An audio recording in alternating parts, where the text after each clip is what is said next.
Thank you guys so much for coming to my talk today. I really appreciate you being interested in what I'm doing here. My name is Liam O'Leary. I'm a senior technical artist. I've been working within the animation space for about 10 years, and about 5 of that was transferring a bunch of different projects over to Unreal Engine instead of using a traditional workflow inside of Maya. A lot of the workflows that I've worked on have always had animation in an external creation package, and that would require you to bake out your keyframe animation from Maya and bring that over into Unreal. That is quite time consuming and it's very limiting on the creative process. So I've recently moved over to working on some of my own IP, and I've been updating my pipeline so that all of animation can be done inside of Unreal and keeping everything in there as much as possible so that we have continued creative flexibility. And that is what today's talk is really all about. So I'm going to be going through some of Unreal's newest tips and tricks that they have. We're going to be creating a Unreal skeleton from scratch using their new tools, as well as doing some skinning directly inside of Unreal. I have always hated skinning. It's been the bane of my existence. So I spent a lot of this time for this talk trying to find out some alternative methods to get some right out of the box beautiful skinning with as little editing as possible. And that's all done inside of Houdini. So if you have never touched Houdini before, I'm trying to make sure that the main part of this talk is just you guys being aware of the things that are possible. A lot of the things that I talk about here today, I will be skimming over a few little things, but for anyone who has never opened Unreal before, never opened Houdini, I just want you guys to remember that the main thing is I want to kind of inspire you or make you aware of the types of things that you can do in these packages so that in the future you can go forward and prosper.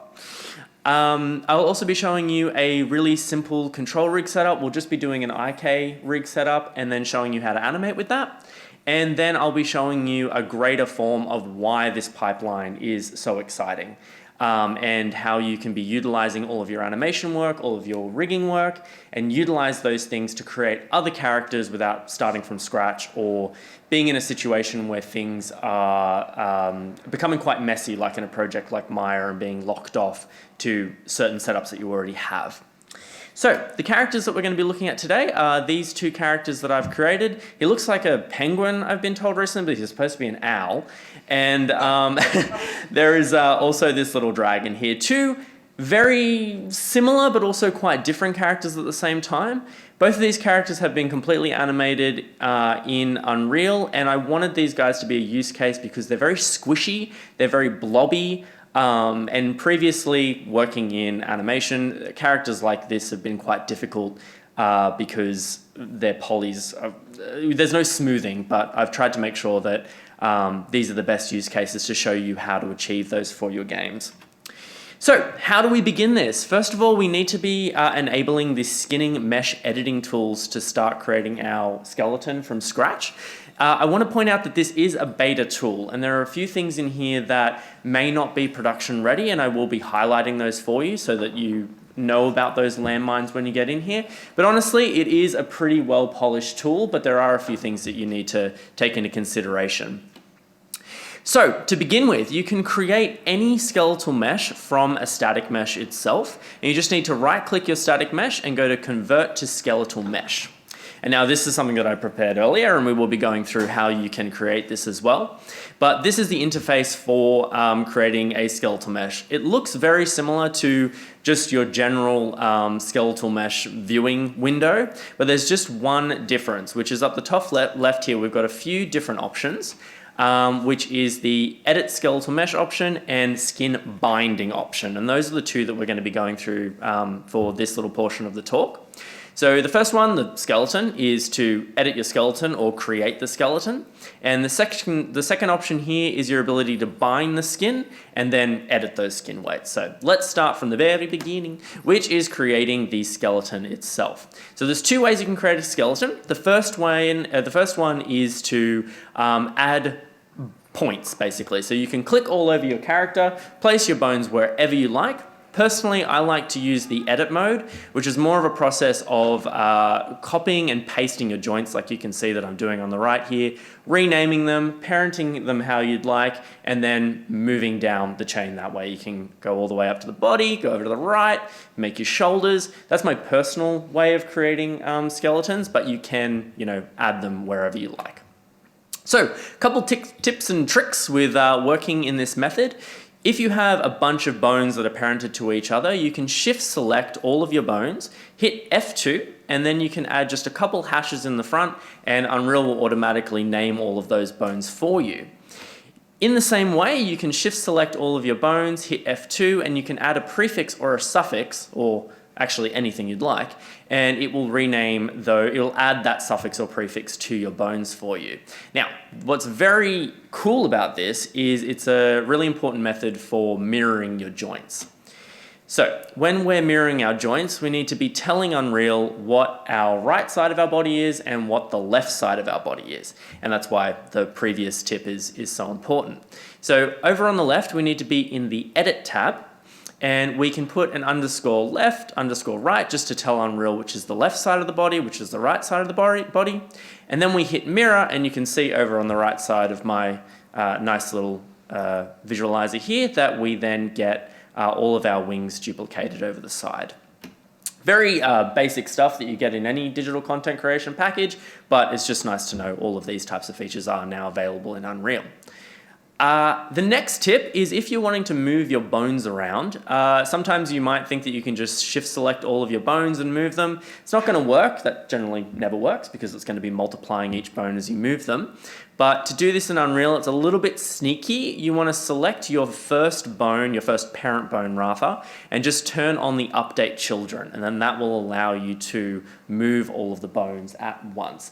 I'm just trying to give you guys an overview of some of the gotchas that I've had within using skeletal mesh. There are a whole bunch of other hotkeys, all kinds of different things that you can do to make your skeleton however you need. And I'd recommend going to the skeletal editor usage guide, which is within the developer forum on Unreal, and you can see all of those tips and tricks. But those ones that I've just told you about have been the most useful for me during this process. So let's talk about skinning. Skinning is always a very exciting process, and the first thing we want to do is we want to be binding the skin mesh to our skeleton. There are two methods of doing this once we've bound our skin, and the first method is we want to be hitting our edit weights to begin with. And we can use a brush, or we can manipulate the vertices themselves to be flooding bones with skin weights. I'm going to be starting with how we work with vertices to begin with, and just giving you some general tips of how you can work in that method to best suit your character. But depending on the way that your character looks, you might want to be using a brush, or you might want to be using this method that I show you here. So I might just pause this. Video if I can, because it goes very, very fast. Okay, so over on the top left side there's a few different options while you're in edit weights. You've got your ability to use brush and vertices. So in vertices, you've got the ability just down there, if you can see, there is an ability to you can relax, replace, and you can also shrink and grow your selections. I'll just let that play through now. Okay, so what I'm doing here is I've selected the vertices, and I'm selecting the bone that I want to manipulate. We're shrinking and growing the selections that we have, and we're flooding them with a single one amount. And then we can start moving up the bones again and relaxing those values, and that will give us a nice smoothed out shape across this wing. So I'll just let that play out for you. And you can see that it's just smoothing through, and then we can move up the bones and we get this nice smoothed out motion. And by looking at those weights, you might think that we've got a nice wing, but while we're in the editor, we have the ability to move all of our bones and joints around. And you can see that the wing's a little blocky. It's not really quite what we want.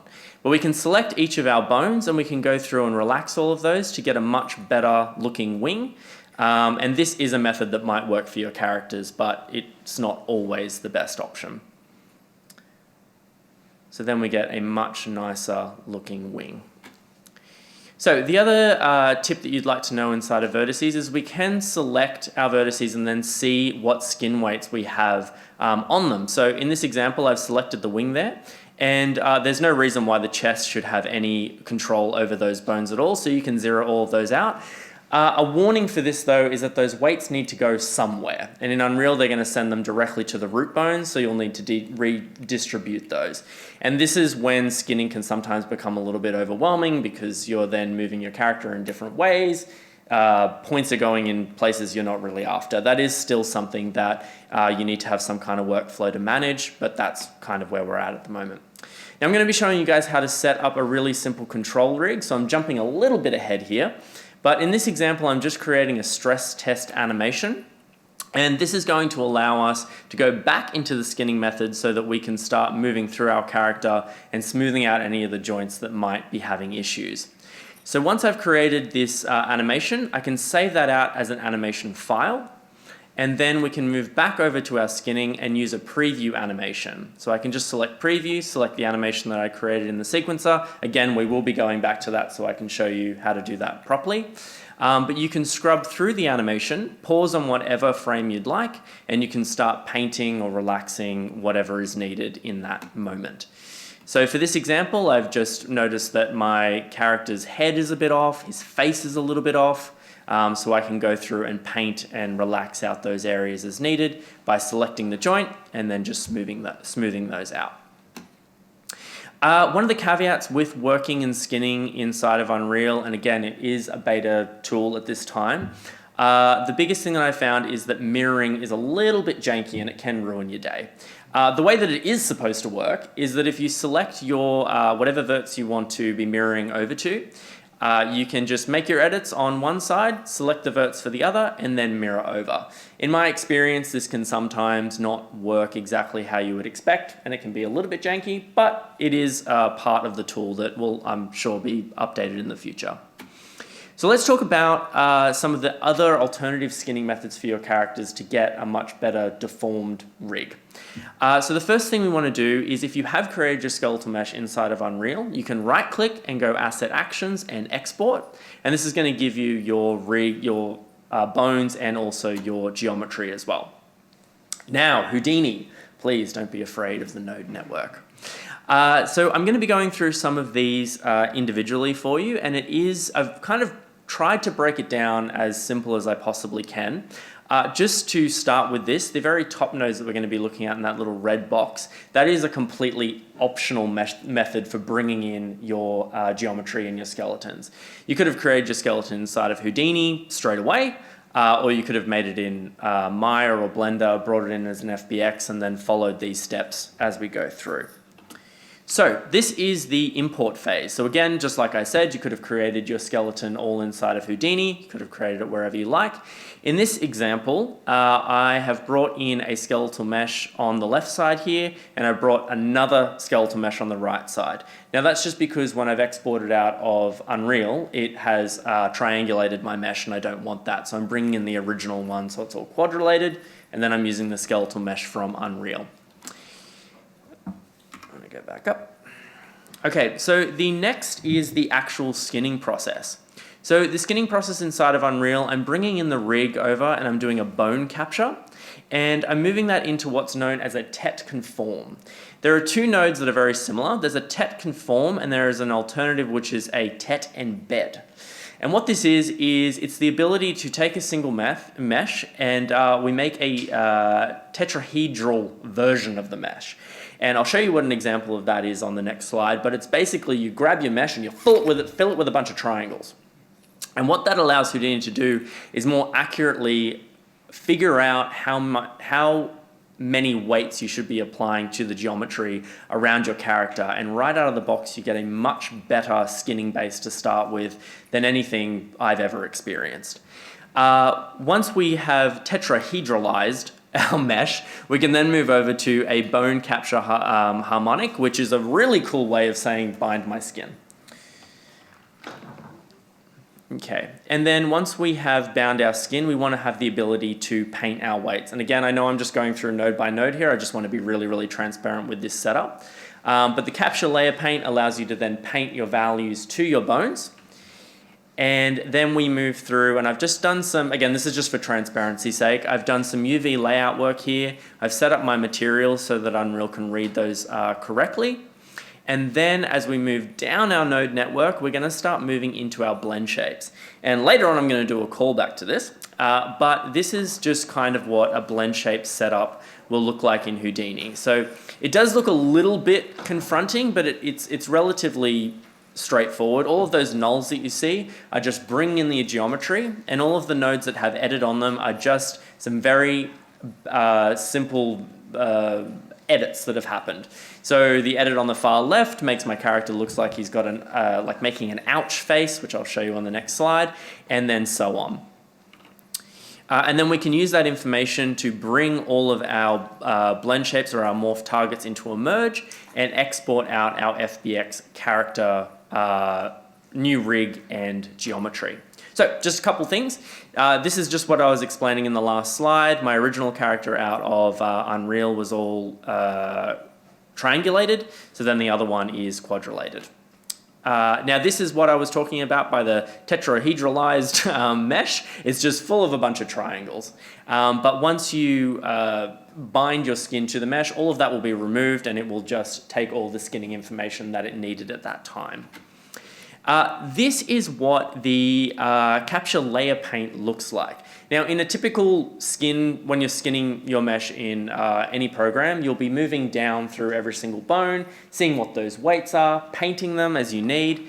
In Houdini, it still works the same. You still need to select a bone and then control what those weights are. What I found with this process though is that you get a greater overview of your character while you're painting.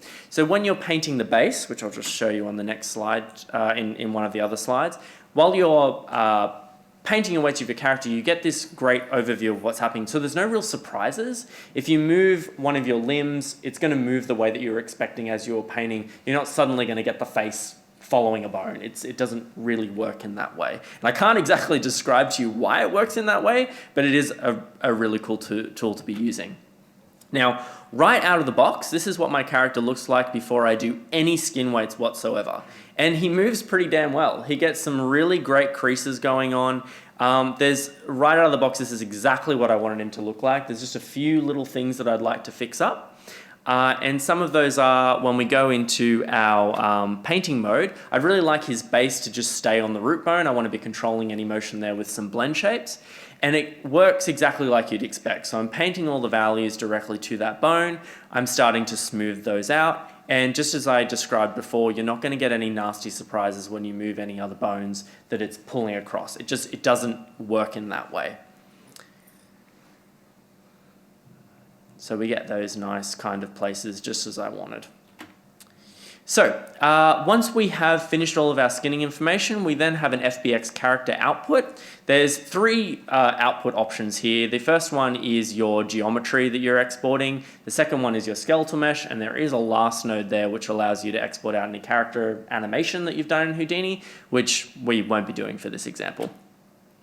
So once you have done all of your skinning inside of Houdini, you can right-click your skeletal mesh that you originally exported out of Unreal, and you can do a re-import, new file, geometry, and skinning, and that will update your skeletal mesh just as it is. And you can continue to work this way. So if you wanted to update your skinning or your blend shapes or whatever out of whatever package you have, it doesn't have to be Houdini, your skeletal mesh will continue to update in that way. And now we want to be creating our control rig. So if we right-click our skeletal mesh and we hit control rig, I'll just let that play through again. So we go up to create and we create our control rig. That will then make our control rig file that we can then start adding our curves in, manipulating everything that we need to start animating with. So this is what the control rig looks like. The control rig has some similar setups to what you might expect within any blueprint. So we've got on our left side, we've got all of our bones and all of our controls. In the center, we've got our node network where we put all of our logic, and then we've got our details tab, which controls what you would usually expect. So when we begin, we want to be creating our controls. So the fastest way to do that is to shift select all of our bones, right click, and then we can hit new, and add controls from selected. And now that's just going to automatically create a whole bunch of controls for you. You can't see them in the viewport right now because my character's so fat. Inside there is a whole bunch of little controls right now which we're going to be manipulating. So if we shift select those controls, we can then choose whatever kind of shape we would like our controls to look like, as well as any of the colors. And we can increase, in this example, I'll just be increasing the size of those controls so you can see what they are. They're placed and they're parented, well, they're not parented yet, but they're placed exactly where you would expect them to be for those bones. And we can enlarge them and make them whatever shape we want. What I'm doing right here now, though, is not the right way to be editing your controls. So you can see over on the right there underneath current that our scale has been manipulated. You don't want to be working in that way because once you start animating, all of those values are going to be there. So if you wanted to zero out your controls for many reasons, that's not going to work because you've manipulated your transforms while creating your rig. So what is the proper way of changing the way that your controls look? So you want to hit Control plus period, and that's going to start changing the transforms of the shape transform down the bottom here. And that will just allow you to really freely scale up your transforms, move them around wherever you want. And then once you move out of manipulation mode, you will then have your controls exactly where you need them to be. And the transforms of those controls will be completely zeroed out for when you start doing your animation work. So for the example that I'm going to be doing today for the control is we're going to be working within the forward solve. You have the ability to work in the forward solve or the backward solve, and the easiest way to describe what these two methods are is the forward solve is the process of your controls controlling the bones, and a backward solve is where your bones have the ability to control the controls. So the easiest way when you're working with those two is like doing an IK-FK switch and many other uses, but that's kind of the basic of what they are. So we're going to be working with the forward solve for this, and we're going to be using a very simple FK chain. That is a single node that comes right out of the box that you can utilize, and this node is only asking for it's asking for 4 inputs, but the main 2 inputs that we need are the bones and controls. The easiest way to grab all of your bones at one time is to shift select your bones, drag and drop them into your node network, and create an item array. So that's automatically going to set an item array that you can use to then tell Unreal which controls need to be controlling these bones. And in some cases, people will make an item array and then they'll go through every single one of them and apply those bones, but they don't know that you can do a drag and drop. So that's always fun. So we do the exact same thing now with our controls. We drag and drop them open and make an item array. And one of the really important things is that you need to make sure that every bone has a corresponding control that you need. If there's a bone that you don't want to have a control, you don't include it in the item array. I'll just show you an example on this side here. So you will notice that like the array element here of number 5 has a control that is number 5. So there's wing 02 right for the bone, and there's a wing 02 right for the control. And they're all going to match up correctly. I'll just let that one play through again. So we can then collapse our item arrays, and all we have to do is plug in our bone item array into the bone slot, and then our controls into the control slot. And then you'll see that just like that, your bones are all being controlled straight out of the box as you would expect. And that is a really simple straightaway FK control that you can start animating with right out of the box. And you can obviously add to this node network as you need, but this is a really good place to get started. So let's jump into a little bit of animation. I'm going to just give you a really quick rundown now of creating a level sequence and even a little bit of lighting work. But to create a level sequence to start doing animation, you want to right click in the content browser and then create a level sequence. And the first thing you want to do is create a camera. And the sequencer has a number of different options here, but one of the greatest things that some people don't realize is actually using the place actor tab is great. No one uses it, but it's good. You can drag and drop all of your lights and your elements straight into the sequencer. Is that going to play through? Yep. So you can drag and drop any of your items directly into the sequencer, and you'll notice that as I am setting all of my lights up for this scene, that there's little lightning bolts inside of the sequencer there, and what that means is these items are spawnable. So whenever you open up a sequence, these items are all going to load in only when the sequence is loaded in. So they won't just be sitting randomly messily in your level, they'll stay within the sequence itself, which is really helpful. So for this example here, I placed in a directional light, post-processing volume, a sky atmosphere, and I've just set up my general lighting for this shot. So when we want to start animating our character, there are a few different ways that we can do that. First of all, we want to be... I'll let that play through again. I keep getting confused between what's a GIF and a video. So when we add this in and we want to start animating, the first thing we want to do is drop down the left side and we can go into animation mode, and then that will give us the ability to manipulate the controls that we've created in our control rig. That's what I'm going to do here. So we're going to go into animation mode and you'll see that our controls open up. And you'll also see that we've now got the ability to manipulate, to select our controls over on the right-hand side in the animation outliner, and we can select it directly in the viewport as well if we want to. And we also have the ability to select our controls directly in the sequencer as well. So this rig has been completely created for my animation, so there's a few different extra curves over there.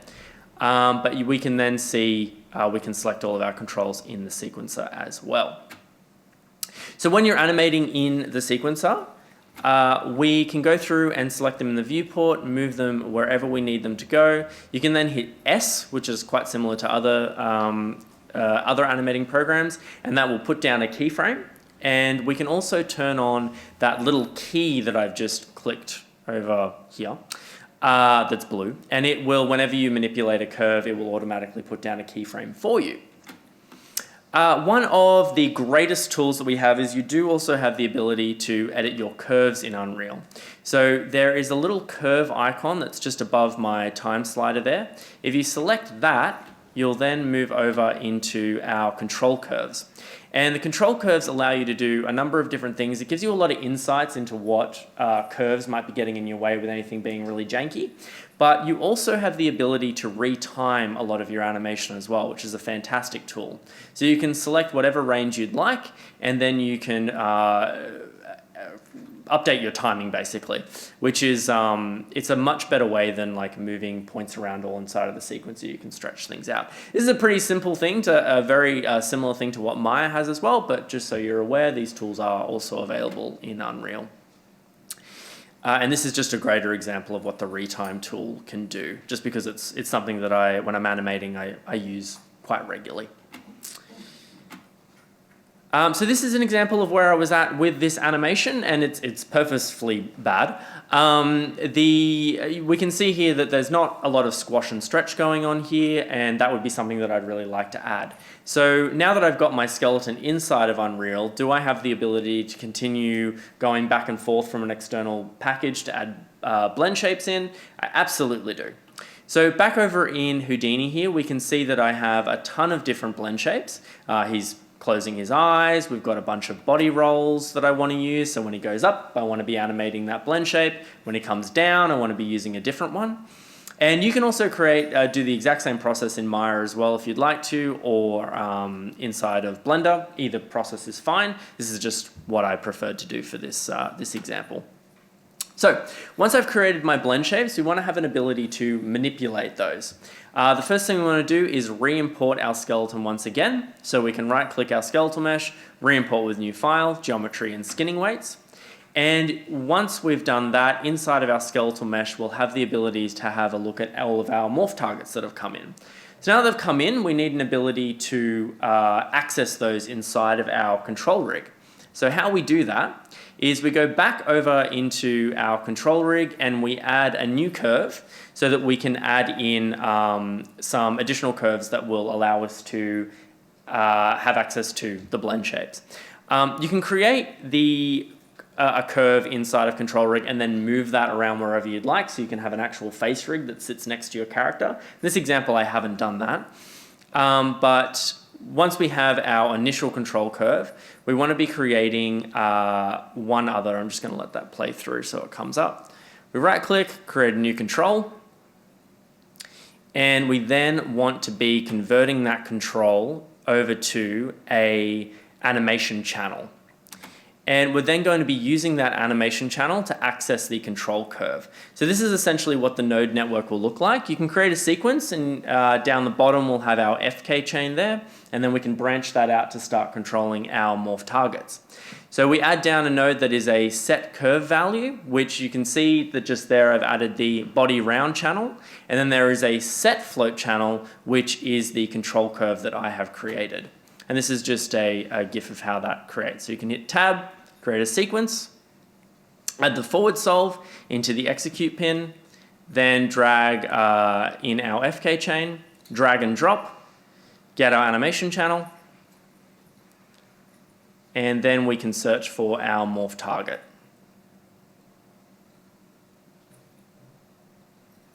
So again, I just want to make sure that there is so much information coming at you right now, but the main point is that I want to make you guys aware that you have the ability to do these processes inside of Unreal, so that if you are getting into this, you'll know that the weird guy in room 102 told you that it was possible.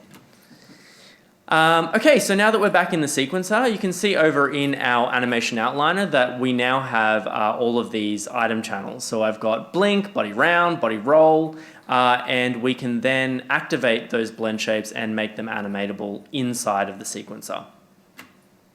And this is an example of what a node network might look like once you've got all of your blend shapes selected and created. It just basically runs through all of the chains over and over again and is connected to those animation channels so we can access them in the sequencer. And this is what our animation looks like at the very end.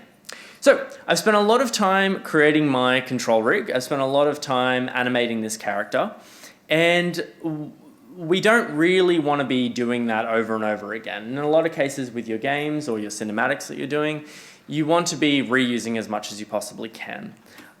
So for this example, before we get into that, I'd like to mention some things about some spring joints. So this little node network here allows us to add a little bit more feedback into our animation here. So I've got a little wing that I'd like to kind of bounce when I move it without adding those keyframes in. So this is called a spring interpolation node. And what that allows us to do is it allows us to grab our controller and grab our wing joint bones and basically add some dampening to it so that when I move these controls, you'll see that we get like a little bit of wiggle going on. Which you basically get for free, which is really, really nice. So if we want to transfer our character over to another character, this is an example of a little dragon, which is very similar to the blue owl in some ways, but quite different as well. So he's got a few different horns, arms, but there's a lot that we can be reusing from all the work that we've done inside of Pebble and transfer that over to him. You will notice that his skeleton names and the blue owl's names are very similar, so all the wings are named the same, but he's got all of his additional bones in there as well. So in this example, I have copied and pasted all of the work that we have done from the blue owl. I've copied the control rig itself, and now we are going to come back up because that was a GIF. There we go. I'll just move a little bit further along here. Okay, so we've copied and pasted our control rig. And now when we open up our control rig, this is still going to be Pebble inside of here, obviously. And we can right-click the bone at the very top, and we can import or refresh a brand new skeletal mesh, which in this case will be our dragon. So we can import that, and for good measure, we can also refresh. And then all of our controls that were around Pebble will reconform to the dragon mesh. And you'll see that obviously his skinning is not updated, but all of the controls that we had done will still be the same. And what about all the animation that we've done with Pebble? Well, we can copy and paste all of the keyframes that we had done, and we can literally paste them directly onto the dragon. So all of those bones are moving exactly the same as we had done with our previous character. So if we come back over into Houdini, I've copied and pasted the blue owl setup just as it was, but in this example, I'm going to be replacing the nodes at the very beginning to import this new character.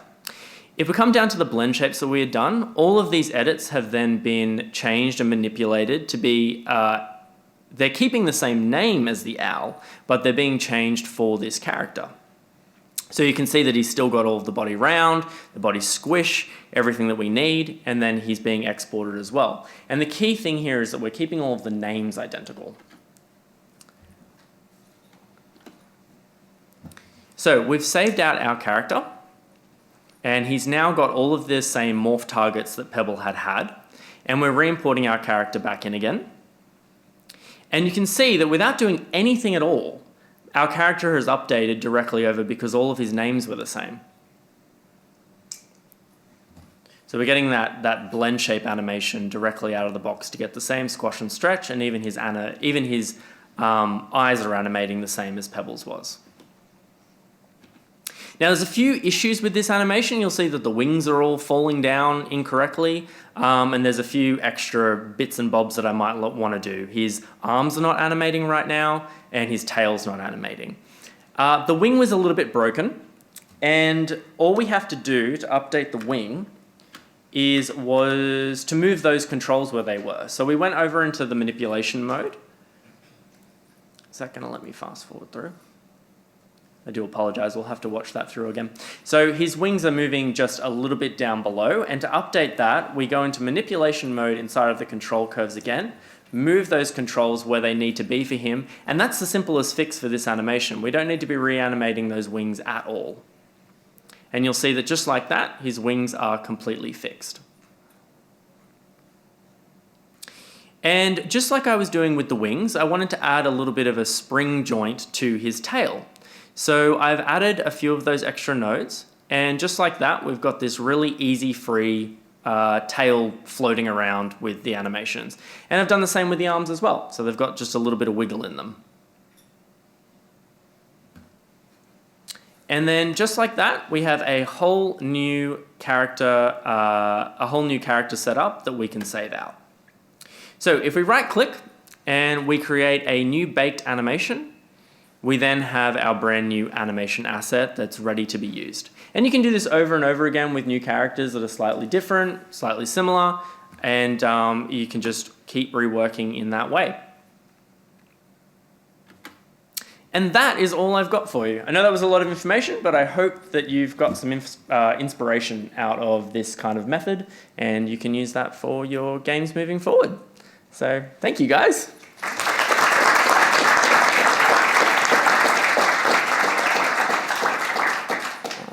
And if anyone has any questions, there's a microphone somewhere that we'll have to speak into. Yeah. I'll get you to go into that thing, sorry. They explicitly asked me to say that.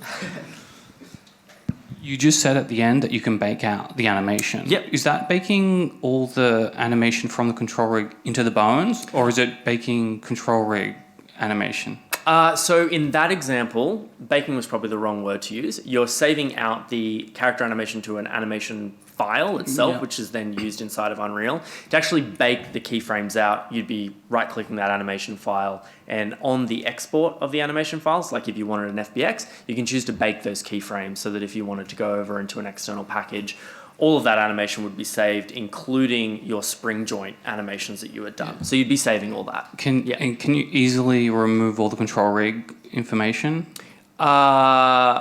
As in, like, if you had exported the FBX to another file, none of the control rig information will come over to an external. It'll just save to the bones. Okay, thank you. Yeah, that's okay.